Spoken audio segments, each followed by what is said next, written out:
প্রভাত কুমার মুখোপাধ্যায় প্রথম জীবনে কবিতা লিখতেন।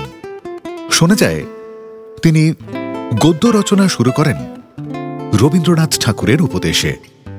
স্বয়ং রবীন্দ্রনাথ তাঁর সম্পর্কে বলেছিলেন, ছোট গল্প লেখায় পঞ্চপাণ্ডবের মধ্যে তুমি যেন সব্যসাচী অর্জুন, তোমার গান্ডীব হইতে তীরগুলি ছোটে যেন সূর্য রশ্মির মতো। আমাদের এবারের নিবেদন প্রভাত কুমার মুখোপাধ্যায়ের গল্প ভিখারি সাহেব।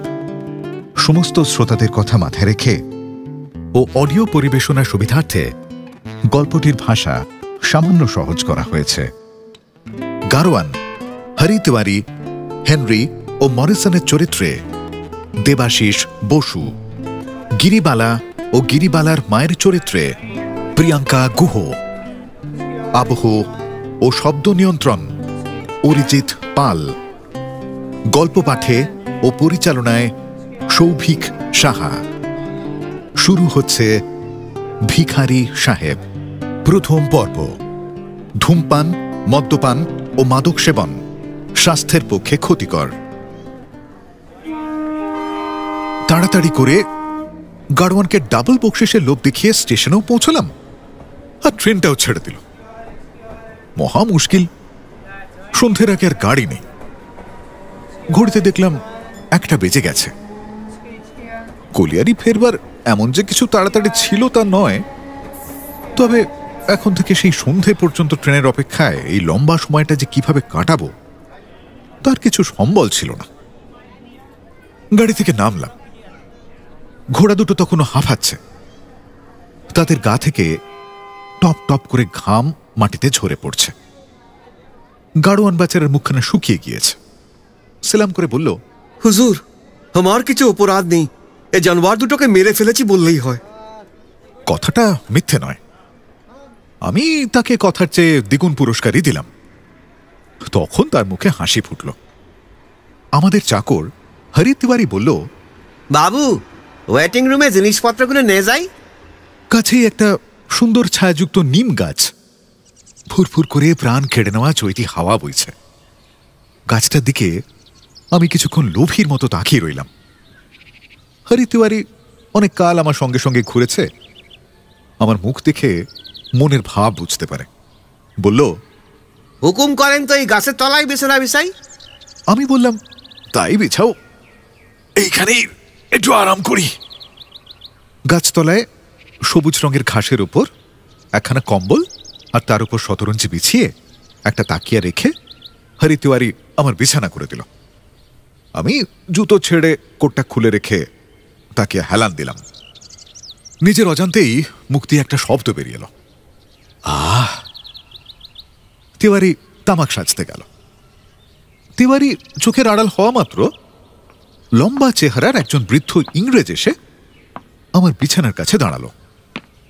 টুপি খুলে ইংরেজিতে বলল, যীশু খ্রিস্টের নামে আমাকে একটা পয়সা দিন। লোকটার জামা কাপড় বেশ দামি, কিন্তু খুব পুরনো সিল্কের হ্যাট।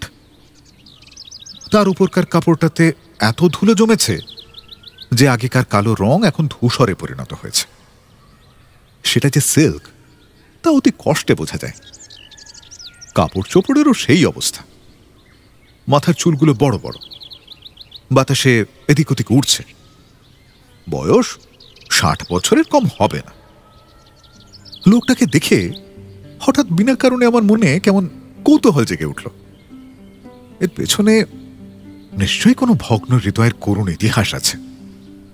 সেই ইতিহাস শুনবার জন্যে আমার মন ব্যগ্র হয়ে উঠল।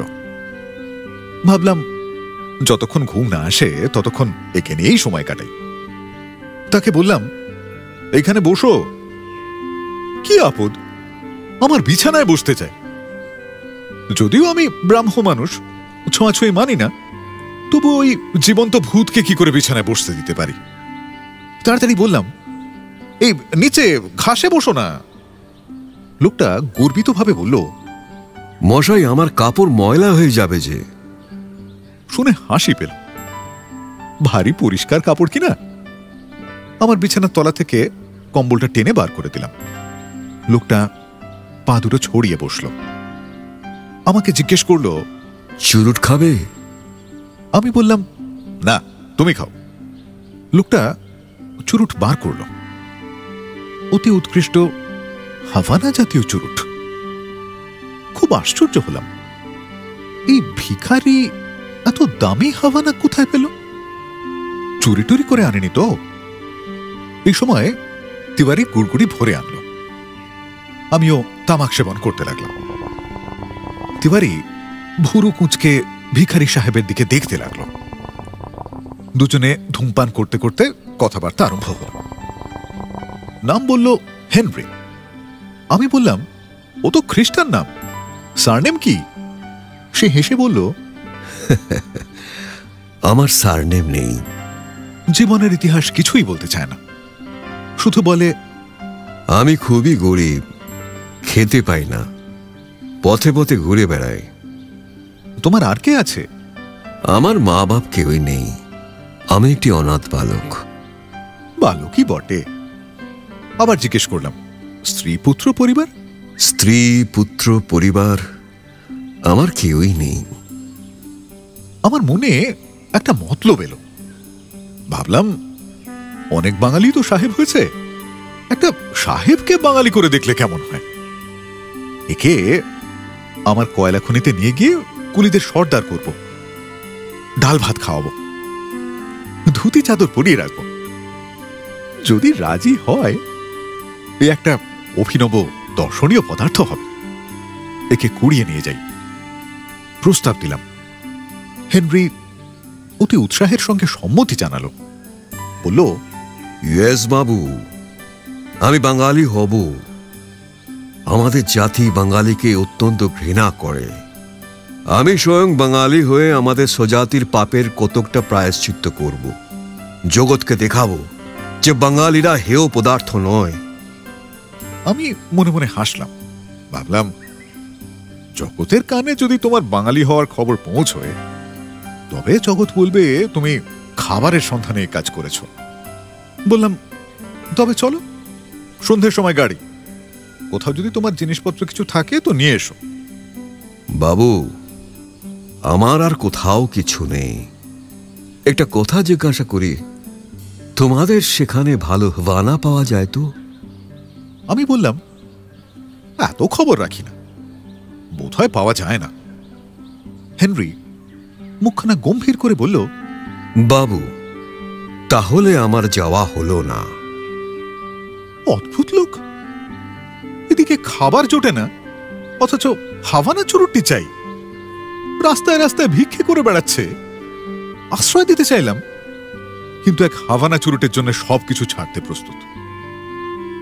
কিন্তু এই অদ্ভুতত্বের জন্যই তাকে সংগ্রহ করবার নেশা আমার বেড়ে উঠল।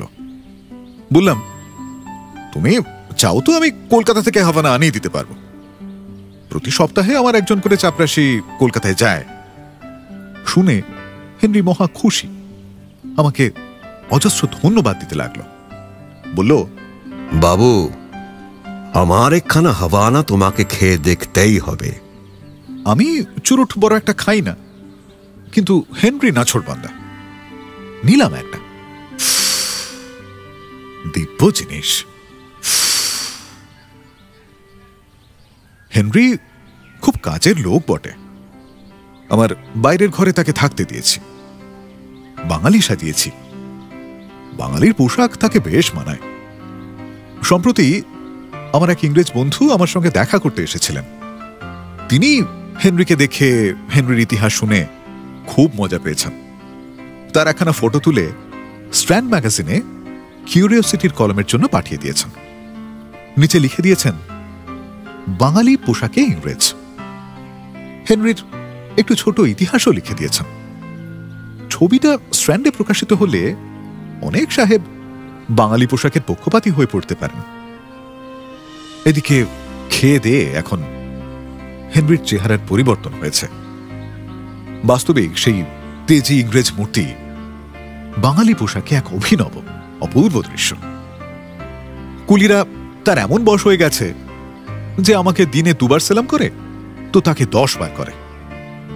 হেনরি শুধু আমার কুলিদের সর্দারি করেই নিরস্ত নয়, আমার আমার বড় মেয়ে গিরিবালাকে ইংরেজি পড়াতে আরম্ভ করেছে।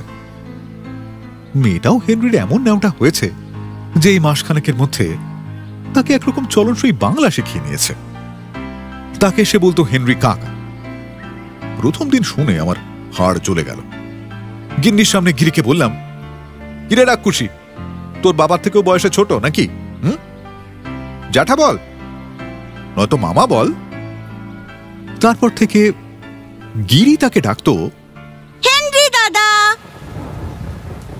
জ্যৈষ্ঠ মাসের শেষে গিরিবালা জ্বরে পড়ল। 2-3 দিন সকালবেলা ভিজে ভিজে ফুল তুলেছিল। আমি ভোরে চা খেয়ে অফিসে চলে যেতাম। আমার স্ত্রীর কথা সে গ্রাহ্য করত না। এই অত্যাচারের ফলে সর্দি জ্বরের মতন হলো। প্রথমে অতটা খেয়াল করিনি, অমন জ্বর তো ছেলেপিলেদের মাঝে মাঝেই হয়ে থাকে, 2 উপোস দিলেই সেরে যাবে। 5-6 দিনে জ্বরটা বিকারে পরিণত হলো। অবস্থা ক্রমে আরো খারাপ হতে লাগলো। প্রথমে আমাদের কুলিয়ারির নেটিভ ডাক্তারবাবুই চিকিৎসা করছিলেন, কিন্তু লক্ষণ ভালো নয় দেখে রানীগঞ্জ থেকে অ্যাসিস্ট্যান্ট সার্জনকে প্রতিদিন একবার করে আনাবার ব্যবস্থা করলাম। হেনরি তার মাথার কাছে বসে খুব সেবা করতে লাগলো। আমরা বাপ মায় যা সেবা না করলাম তা হেনরি করল। তার খাওয়া ঘুম প্রায় বন্ধ হলো বললেই হয়। ওষুধপত্র সম্বন্ধে আমাদের বিন্দুমাত্র ত্রুটি হলে হেনরি প্রচন্ড রাগারাগি করত। মাঝে একদিন এমন অবস্থা হলো যে বুঝি রাত আর কাটে না। আমার স্ত্রী তো মেয়ের রোগশয্যা ছেড়ে ও ঘরের মেঝের উপর লুটিয়ে পড়ে কাঁদতে লাগলেন।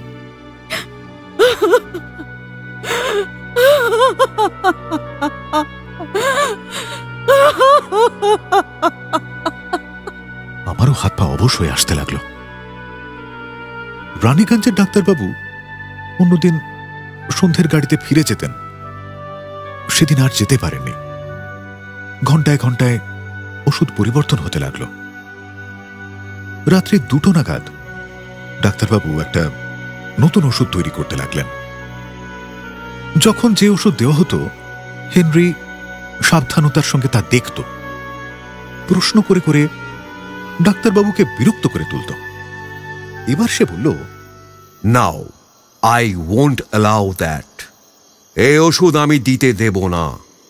ডাক্তার চটে গেলেন, বললেন, মশাই এই এমন করে বাধা দেয় কেন? হেনরি লোকটা এদিকে ভালো, কিন্তু মাঝে মাঝে ভারী খামখেয়ালি করে। অন্য সময় তাতে মজা পেয়েছি, কিন্তু এখন ভারী বিরক্তি বোধ হতে লাগলো। হেনরি ডাক্তারকে স্টুপিড, ফুল এইসব বলে গালি দিল। আমাকে বলল, এ কিছু জানে না, একে তাড়িয়ে দাও, এখনই রোগীকে মেরে ফেলছিল আর কি। ডাক্তার বললেন, অমন করে আমার চিকিৎসার কাছে বাধা দিলে আমি চিকিৎসা ছেড়ে চলে যাব। বলে তিনি উঠে দাঁড়ালেন। আমাদের স্বামী স্ত্রীর মাথায় যেন বজ্রাঘাত হলো। হেনরিকে বললাম, কি করছো তুমি? চিকিৎসার কি জানো? ডাক্তার যা ভালো বোঝেন তাই করুন, আমাদের অদৃষ্টে যা আছে তাই হবে।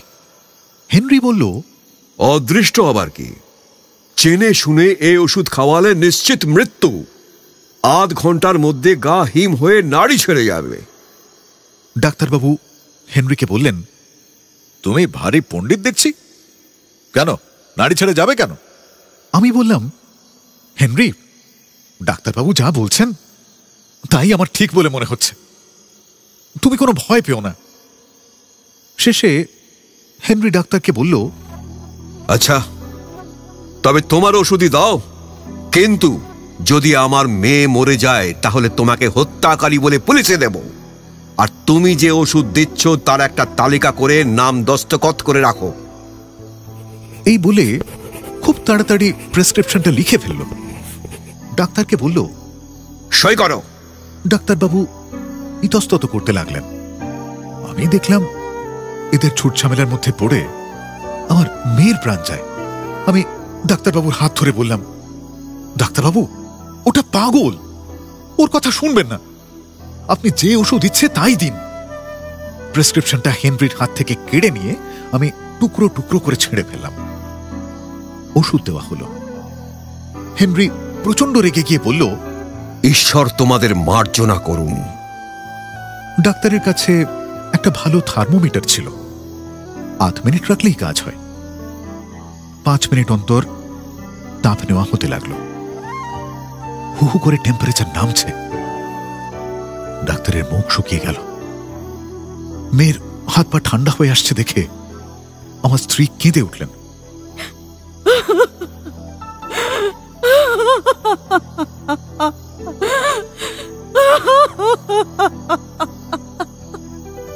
ডাক্তার উঠে বাইরে চলে গেল। হেনরি ভীষণ উত্তেজিত হয়ে বলল, দেখো, মেয়েকে মেরে ফেললো, আমি ওকে হত্যা করব। এই বলে সে পাগলের মতো ডাক্তারের পেছন পেছন যেতে চাইল। তাকে প্রায় ধরে রাখা যায় না। ডাক্তারবাবু এসব কিছুই দেখেননি। দেখলে তার প্রাণ আর চিকিৎসা ব্যবসায় থাকতো কিনা সন্দেহ। আমি হেনরিকে বললাম, দেখো, তুমি যদি এতই জানো তবে এখনো যদি কিছু প্রতিকার থাকে তো করো। আমার স্ত্রী বলল, হেনরি হেনরি হেনরি এই মেয়েকে যদি বাঁচাতে পারো তবে আমি তোমাকে দিলাম। এ মেয়ে আমাকে দিলে? দিলাম।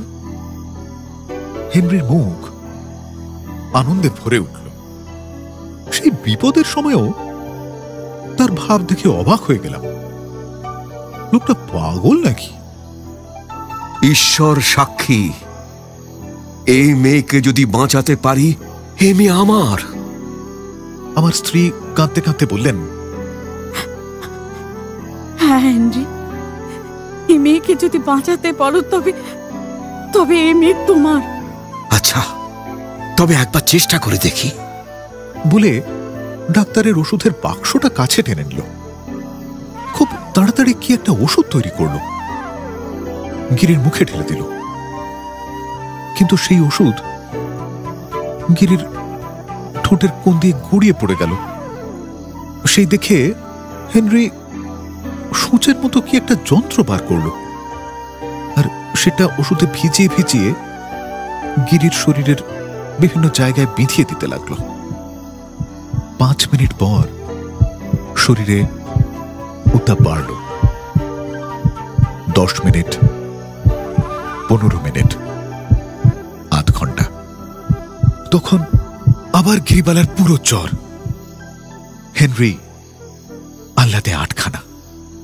বলল, ঈশ্বরকে সহস্র ধন্যবাদ, এই যাত্রা একে বাঁচাতে পারলাম। শুনলেন প্রভাত কুমার মুখোপাধ্যায়ের ভিখারি সাহেব গল্পটি, প্রথম পর্ব।